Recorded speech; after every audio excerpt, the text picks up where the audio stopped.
अस्सलाम वालेकुम। उम्मीद करता हूँ आप सब ठीक होंगे। बेसिकली आज इंतहाई दुख और अफसोस हुआ है मुझे सुन के कि पाकिस्तान के अंदर अब बिल्कुल वो जाहिलियत दौर वापस आ चुका है जो हमने आज से 1400 साल पहले देख चुके थे, कि जहाँ पर सच बात करने वाले को, हक बात करने वाले को मारा जाता था। जैसे कि नबी पाक सल्लल्लाहु अलैहि वसल्लम के टाइम के अंदर, उस जाहिलियत के अंदर जब सहाबा ने इस्लाम कबूल करना शुरू किया और उनके साथ जो जुल्म और ज़्यादतियाँ हुई, जैसे कि यासिर के साथ, आसिया रज़ियल्लाहु अन्हा के साथ उनको बरना करके उनके साथ तशद्दुद किया गया। हज़रत बिलाल रज़ियल्लाहु अन्हा के ऊपर वो जो जुल्म और ज़्यादती, पत्थर, वो जो उस तपती धूप के अंदर वो उस भारे बरकी पत्थर को रख दिया गया। और इसी तरह से तमाम सहाबा के साथ जो जुल्म और ज़्यादती शुरू हो चुकी थी और इस कदर हो चुकी थी कि वो डर चुके थे कि इस्लाम फैल ही ना जाए। तो मुझे लगता है आज हम अपने मुसलमानों के अंदर ही वो टाइम देख रहे हैं।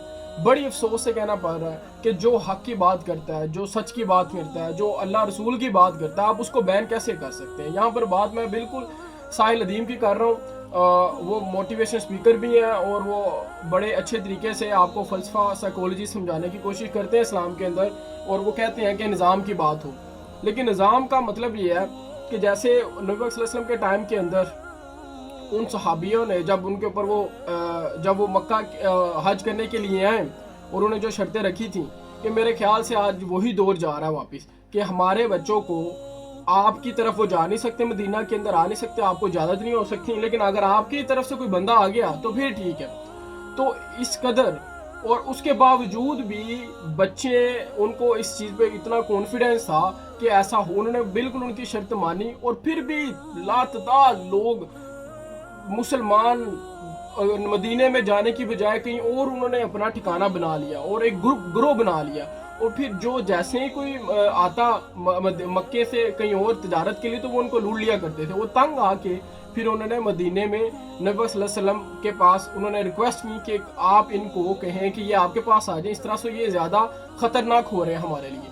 तो मुझे लगता है आने वाला वक्त बिल्कुल ऐसा ही होगा पाकिस्तान के लिए, कि बच्चा बच्चा, एक यंग यूथ वहाँ से ग्रो निकलेगी और आप लोगों को बताएगी कि अच्छे तरीके के साथ, कि जो निज़ाम की बात करता है, जो इस्लाम की बात करता है, आपको मसला क्या होता है। आप इतने झुक चुके हो, जिस आप लोगों ने दुनिया में जिनको खुदा बना लिया हो ना, आपको ये एहसास होना चाहिए कि आप एक दिन इस दुनिया से जाओगे और आपने मरना है, और हर इंसान मरता है दुनिया में, आपने क्या लेके जाना है। तो इस कदर जाहिलियत का दौर वापस ना लेके आए कि ये हम जैसे लोग जो बाहर बात सुनते हैं या हक की बात सुनते हैं, और आप इतना इस कदर उनके ऊपर जुल्म और ज्यादती करना शुरू कर दें कि कोई आपके खिलाफ ना बोले।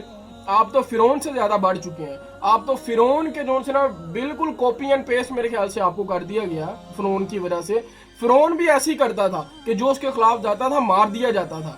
पता है ना आपको इस चीज का, कि जब पता चला उनको काहिरों ने उनको बताया कि जब इस तरह से एक बच्चा होगा जो आपके निज़ाम को उल्ट देगा, तो उन्होंने सारे बच्चों को मौत के घाट उतार दिया। तो मेरे ख्याल से आप उस फिरौन का ना, आपका कहीं पिछले जन्म का कोई ताल्लुक है, तो जिसकी वजह से आप इस कदर घटिया हो चुके हैं कि कोई इंसान अपनी मर्जी से बात नहीं कर सकता। गवर्नमेंट हो, गवर्नमेंट की आपका रिस्पेक्ट करना, हर किसी की ओपिनियन लेना आप पर फर्ज है। ये नहीं कि जो आपके खिलाफ बात करें या जो एक निज़ाम के बात करें आप उसको उठा के बंद कर दो, आप उसको उठा के बैन, कितनों को करोगे बैन। इस तरह के 100 बंदे हो रहे हैं, इस तरह के लाखों बंदे और होंगे, ठीक है ना। Sahil Adeem is just a man who just doing his duty really well, ठीक है। और इस तरह के हजारों तादाद में बंदे हैं, लाखों में किस किस को रोक लोगे। तो मेरे ख्याल से ये आपका एंड वाला वक्त शुरू हो चुका है, कि जिसके अंदर अगर आज भी आप बाज ना आए, तो आने वाले वक्त में आप लोगों के लिए एक बहुत बहुत बुरा नुकसान आप लोग उठाने वाले हो। और उसके बाद जब इस्लाम सही फैलेगा और दीन फैलेगा, आप लोग दीन के असल दुश्मन हो।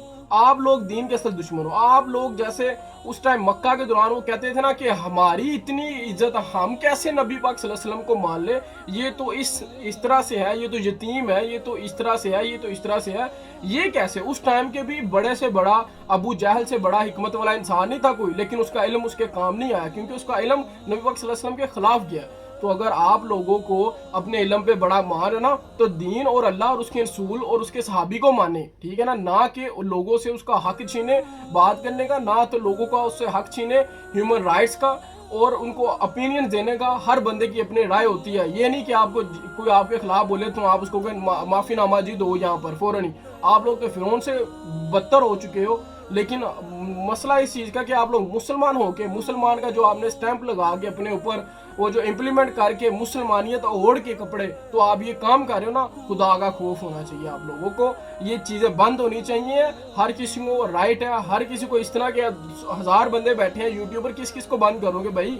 ایک بندہ بند ہوگا, ہمارے جیسے 10 بندے نکل آئیں گے.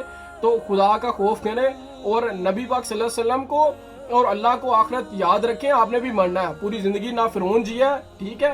آپ کو پتہ نا کیا کیا ان کا حال ہو چکا تھا, کس طرح سے وہ مرے تھے. تو آپ لوگ میرے خیال سے اپنی موت کی نا اچھے آنے والے وقت کی دعا مانگیں, نہ کہ یہ حال کریں کہ جس کی وجہ سے عوام جو ہمارے جیسے یوتھ ہے وہ زیادہ اس چیز کو فیل کرے اور آپ لوگوں کے ساتھ اگینسٹ وہ معاملہ شروع کر دیں کہ جو اس ٹائم مکہ کے دوران شروع ہو چکا تھا.